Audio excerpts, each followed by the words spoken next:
If you're making your print book into a bleed PDF format and want every corner of that page to display your image, here's how to do it.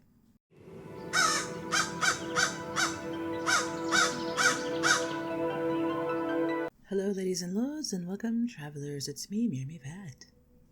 How to make your image bleed on Microsoft Word. The first thing I'm going to do is post my image. This is just an artwork I did of Acacia a few months back. I don't know. Everything's a haze in 2024. So you're going to be looking into your layout options. You can find this feature just by hovering over the image. You're going to see a little pop-up that kind of looks like a, I don't know, half-eaten donut with like a bunch of lines. I don't know. You may not have this feature. It just depends on what kind of Microsoft Word you have. I believe I have Microsoft Office 365. So once you do that, you're going to have your inline with text options and with text wrapping options. So there's the square, there's a tight, there's a through, top and bottom, there's the one behind text. So that's if you want to paste your image, bleed it, and then have your text still show. And then of course there's the in front of the text, which basically hides any text that you have. If you don't have the feature where it just pops out on the image, you go to your layout options, warp text option, click on that, and you're going to see the same features from inline with text, square, tight, through, top and bottom, behind. So you want to click on the in front of text.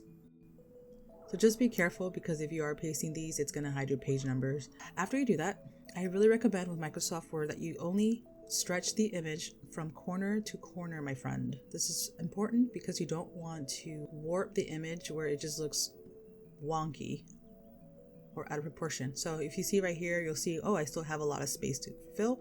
Easy peasy, just pull the image up, grab the corner and pull it down. This might end up cutting some image or text that you wanted to show. If that ends up happening, I recommend finding length and width of the page so that you can accurately paste your images without having to do the overstretching. And the reason why I recommend this is because you're going to run into these problems that Microsoft will likely sometimes reject.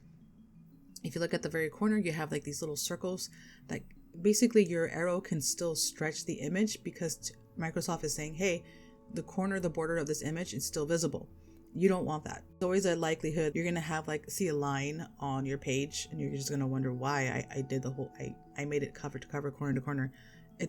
Trust me, it likely isn't. So the best way to solve this is to stretch the image. Now, stretching the image, again, I don't recommend doing the stretching it through the length or width. Just pull the image a little bit up, grab the corner and pull downwards.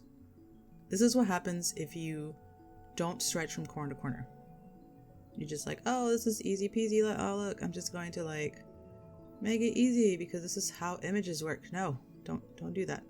It looks good to your eye because you were able to stretch the length and width, but really it's safest to just grab the corner and stretch it there. And that's pretty much it. There are some little tips I kind of want to give you guys in case this is your first time formatting a book or whatnot. Be mindful if this image has text. Once you are previewing your print book, make sure that the text doesn't bleed through the lining, the border linings that Microsoft Word has. KDP will reject the whole entire book if there's an inch of text bleeding through the borderline. This is just another format issue that you have with the image itself. Best way to solve this is, of course, to move the text. So if you ever have images that are permanent, I always recommend having a file where you can still edit your text, where you can still edit a cover, an image, and map. Always have that option. If you have someone who creates maps for you, hopefully they are keeping a copy so that if you have to move the text a certain way, you still have that option. Okay, that's it. Thank you for watching. Until then, safe travels.